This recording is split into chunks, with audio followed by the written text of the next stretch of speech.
Hello everyone hello everyone and welcome back to the channel. So आज हम redox reaction का lecture 3 कर रहे हैं एंड उस लेक्चर 3 में हम डिस्कस करेंगे concept of oxidising and reducing agents. अब concept of oxidising and reducing agents में सबसे पहला जो टॉपिक है हमारे पास वो है एलिमेंटल, ठीक है, जहाँ हम डिफरेंट एलिमेंट्स की बात करेंगे। जैसे सबसे पहले ग्रुप 1 और ग्रुप 2 मेटल जो एलिमेंट्स है, जैसे सबसे पहले अगर हम बात करें एल्कलाई मेटल्स, जैसे देखो एल्कलाई मेटल्स जो ग्रुप 1 में है, जैसे lithium, sodium, potassium, rubidium, caesium, ये सारे क्या हैं? गुड रिड्यूसिंग एजेंट्स हैं। इनके पास बहुत अच्छी रिड्यूसिंग पावर्स होती है। एक्वस स्टेट में होते हैं ये, ठीक है, गैसियस स्टेट्स में नहीं होते। सबसे ज़्यादा बेस्ट जो होता है इसमें से लिथियम होता है, ठीक है। Best reducing agent among them is lithium. They have minimum oxidation state. उनकी ऑक्सीडेशन जो स्टेट होती है वो मिनिमम होती है। वो कितनी होती है? पॉजिटिव +1। सी यहाँ पे थोड़ा सा मिस्टेक है। मिस्टेक भी क्या था? मिनिमम ऑक्सीडेशन स्टेट 0 होती है और जो मैक्सिमम ऑक्सीडेशन स्टेट होती है वो +1 होती है। मीन्स ये जो आपके जो ये अल्काइल ग्रुप मेटल्स जो ये होते हैं, जो एस ब्लॉक एलिमेंट्स होते हैं, ये क्या होता है? इनकी सबसे ज़्यादा जो अगर हम मिनिमम की बात करें, मिनिमम टू मैक्सिमम, मिनिमम 0 होती है, मैक्सिमम इनकी कितनी होती है? +1 होती है। मैक्सिमम कितनी होती है? +1 होती है, ठीक है। क्या होते हैं ये? Lithium, sodium, potassium, rubidium, caesium, जिसमें से सबसे अच्छा सबसे बेस्ट कौन होता है? लिथियम होता है। इनकी जो स्टेट होती है वो कहाँ से 0 से लेकर +1 तक वेरी करती है। आगे बढ़ते हैं, आगे आता है एल्कलाइल अर्थ मेटल, जैसे ग्रुप 2 बोलते हैं, जैसे beryllium, magnesium, calcium, strontium, beryllium. अब इस सब के अंदर क्या होता है? सी, अब इन सब में तो ये क्या करते हैं? अंडरगो करते हैं oxidation, act as a reducing agent. अब ये क्या होता है? ये 0 से लेकर +2 तक रेंज करते हैं। यहाँ पर मिनिमम नहीं है, ये मैक्सिमम की बात कर रहे हैं, ठीक है। यहाँ थोड़ा सा राइटिंग में प्रॉब्लम है। ये बात हो रही है मैक्सिमम की। मैक्सिमम ऑक्सीडेशन +2 है और जो मिनिमम है वो 0 है। मीन्स 0 से +2 तक ये वेरी करता है। रिड्यूसिंग एजेंट है, though not as strong as alkali, मतलब ये इतने ज़्यादा उनकी तरह स्ट्रॉन्ग नहीं होते। रिड्यूसिंग एजेंट्स हैं ये भी, ठीक है। और इनके पास रिड्यूसिंग पावर उनसे कंपैरेटिवली कम होती है और ये दोनों ही क्या करते हैं? ऑक्सीडेशन में जाते हैं। जो ऑक्सीडेशन में जाता है ऑफकोर्स वो तो रिड्यूसिंग एजेंट है ही सही, ठीक है। मेटल्स क्या होते हैं? Metals generally they are a good reducing agents, okay. चलो आगे देखते हैं ट्रांजिशन। नाउ सी मेटल्स, अभी तक हमने बात करी एस ब्लॉक एलिमेंट्स की, अब हम बात करते हैं पी ब्लॉक एलिमेंट के लिए। जब हम बात करते हैं पी ब्लॉक एलिमेंट्स की तो उसमें क्या होता है? जो मिनिमम उनका ऑक्सीडेशन स्टेट होता है ना, उसको हम कैसे लिखते हैं? We write it down as number of electron in last shell -8।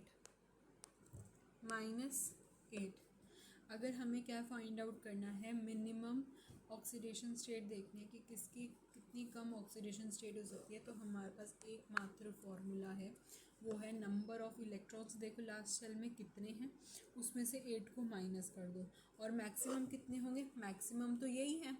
Minimum कितने हैं? मिनिमम के लिए निकालने के लिए मैक्सिमम -8 कर देंगे तो हमें मिल जाएगा। ये क्या है? सिंपल, ये हमारा मैक्सिमम है और इस मैक्सिमम में से जब हम इस 8 को माइनस करेंगे तो ये पूरा का पूरा क्या बन जाएगा? मिनिमम। क्या बन जाएगा? मिनिमम। तो ये पी ब्लॉक के लिए, ठीक है। ना उसी कुछ एक्सेप्शन केसेस देखते हैं। सबसे पहले फ्लोरीन। फ्लोरीन क्या करता है? हमेशा -1 दिखाता है। Minimum oxidation state 0, it's still an oxidising agent due to the high electronegative. अब क्या होता है? हाईएस्ट इलेक्ट्रोनेगेटिविटी होती है इसकी, ठीक है। तो इसके ऊपर माइनस का चार्ज -1 रहता है, हमेशा कितना रहता है, -1 रहता है। ठीक है। ऑक्सीजन में बस इसमें इतना याद रखना, -1 रहता है क्योंकि ये हाईएस्ट इलेक्ट्रॉन नेगेटिविटी है, इसके पास होल्ड करता है। उसके बाद कुछ ऐसी स्पीशीज़ जैसे कि हो गया परऑक्साइड, सुपर ऑक्साइड, ऑक्सीफ्लोराइड्स। ऑक्सीजन है, ऑक्साइड हमेशा क्या दिखाएगा, -2। लेकिन अगर हम बात करेंगे परऑक्साइड की, ये इन सभी की, तो ये सब अलग अलग स्टेट दिखाते हैं। जैसे परऑक्साइड 2 नेगेटिव दिखाता है, सुपर ऑक्साइड -1 दिखाता है, ऑक्सीफ्लोराइड +2 से +1 ये दिखाता है। तो सब क्या करते हैं, डिफरेंट डिफरेंट अपनी स्टेजेस को दिखाते हैं। ठीक। रिड्यूसिंग एजेंट और ऑक्सीडाइजिंग एजेंट, डोनेट करता है रिड्यूसिंग एजेंट मींस जो ऑक्सीडेशन में जा रहा है, donate electron and get oxidise. Oxidation वो क्या करता है, इलेक्ट्रॉन को एक्सेप्ट करता है, इसलिए वो रिड्यूस हो जाता है। ठीक है। Now this oxidation state of nitrogen can show oxidation state with O oxygen और फ्लोरीन। ठीक है। नाइट्रोजन क्या कर सकता है, पॉजिटिव ऑक्सीडेशन स्टेट दिखा सकता है ऑक्सीजन और फ्लोरीन के साथ। वो क्या कर सकता है ऑक्सीजन के साथ, जैसे N2O, बहुत सारे कंपाउंड है जैसे N2O, NO, N2O3, NO2, NO2 negative, HNO3, HNO2, HNO3 negative, H2O5, H2O4। ठीक है। तो ऐसे करके H2O3, ऐसे करके बहुत सारी ये स्टेट्स दिखाता है। और जो ये रेंज करते हैं +1 से +5 के बीच में, ये क्या करते हैं, रेंज करते हैं। ठीक है। एग्जाम्पल लिखा हुआ है नाइट्रस ऑक्साइड कंपाउंड्स के, सब ये रे जो 1 से 5 तक रेंज करते हैं। जैसे NO3 हो गया, वो +5, NO2 +4 दिखाता है। तो मतलब ये रेंज यहीं से करते हैं 1 से 5 तक। HNO3 नाइट्रस एसिड है, ऑल्सो इंक्लूड N = +3। अब ये इनका क्यों ऐसा, क्यों, क्योंकि पी पाई मल्टीपल बॉन्डिंग होती है। नाइट्रोजन क्या करता है, ऑक्सीजन और उसके बॉन्ड्स उसके साथ बनाता है। बट अगर मैंने बात करी नाइट्रोजन, बताओ NO2 बना रहा है, नाइट्रोजन N2O4 5 जो भी है वो सब बनाता है। बट अगर हम बात करते हैं किसकी, NF3 की, तब तो वो नहीं बनाता। सॉरी, NF3 को वो बनाता है, बट अगर हम बात करते हैं किसकी, NF5 की, तब वो नहीं बनाता। ऐसा क्यों, क्योंकि नाइट्रोजन के पास वैकेंट d ऑर्बिटल एग्जिस्ट नहीं करते। ठीक है, ये रहा रीज़न।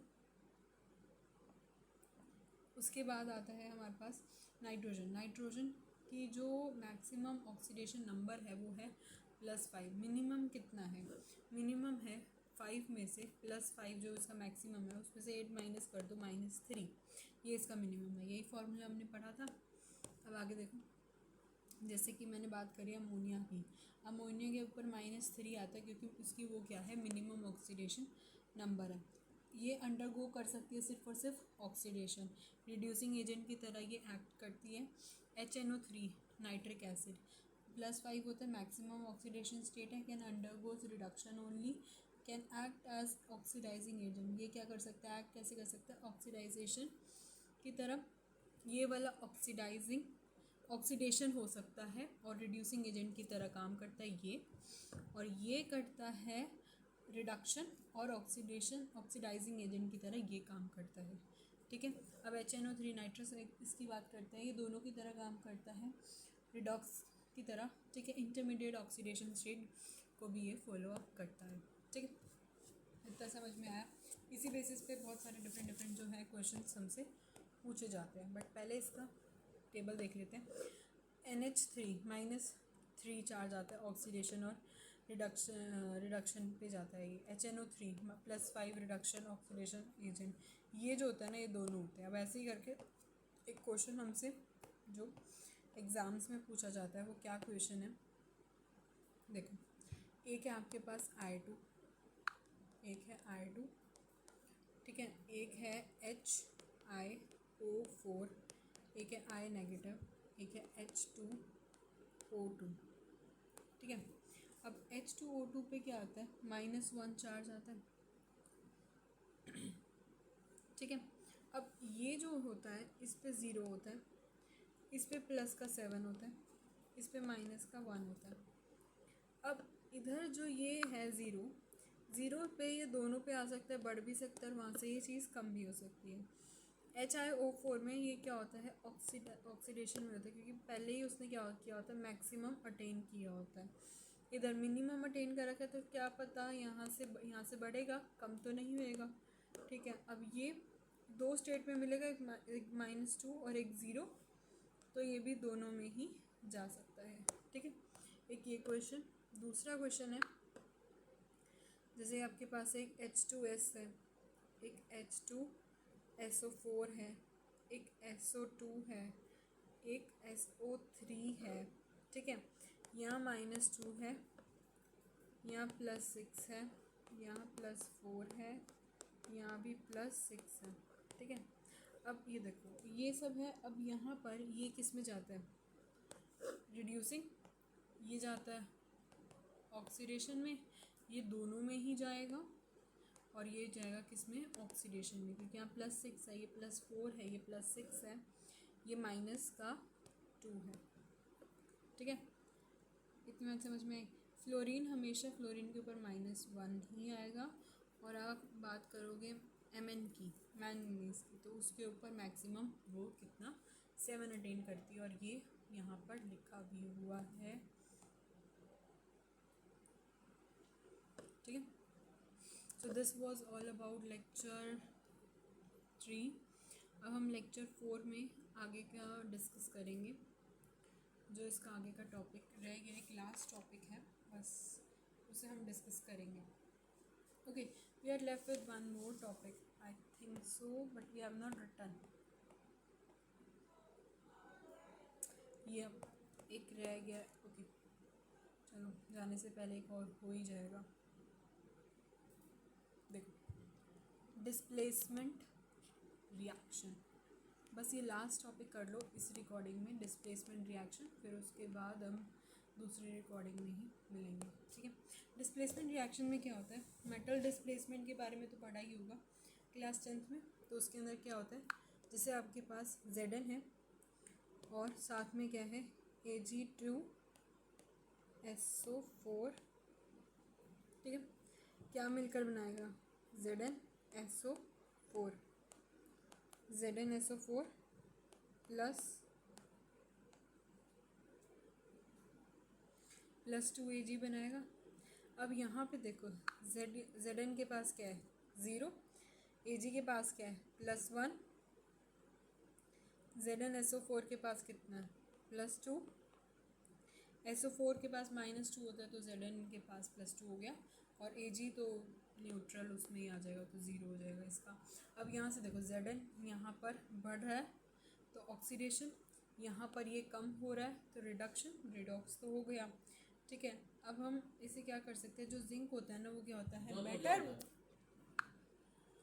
अब यहाँ पर देखो, Zn Ag प्लस, अब ये देखो, ये अब SO4 और SO4 कॉमन है, हम यहाँ पे कट कर देंगे, हमारे पास क्या बचेगा, Zn +2 Ag पॉजिटिव, क्या देगा, Zn पॉजिटिव +2 Ag। अब जो कॉमन है उसे कट कर दिया, बाकी जो रिक्वायर्ड रिएक्शन है वो हमने यहाँ पे नीचे लिख लिया। हम इसे ऐसे भी लिख सकते हैं, ऊपर जैसे लिखा हुआ है वैसे भी लिख सकते हैं, उसमें भी हम आइडेंटिफाई कर सकते हैं, ठीक है।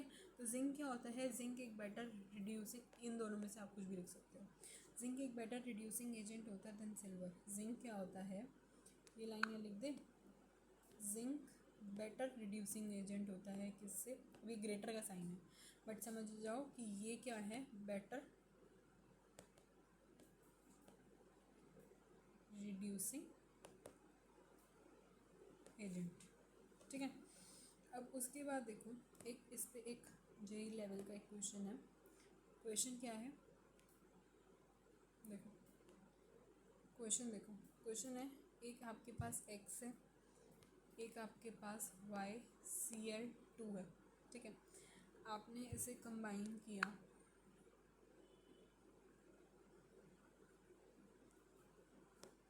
तो ये क्या देगा, ये यहाँ पे देगा XYCl XCl प्लस y, ठीक है। एक आपने यहाँ पे लिया X2SO4 positive Z gives ZSO4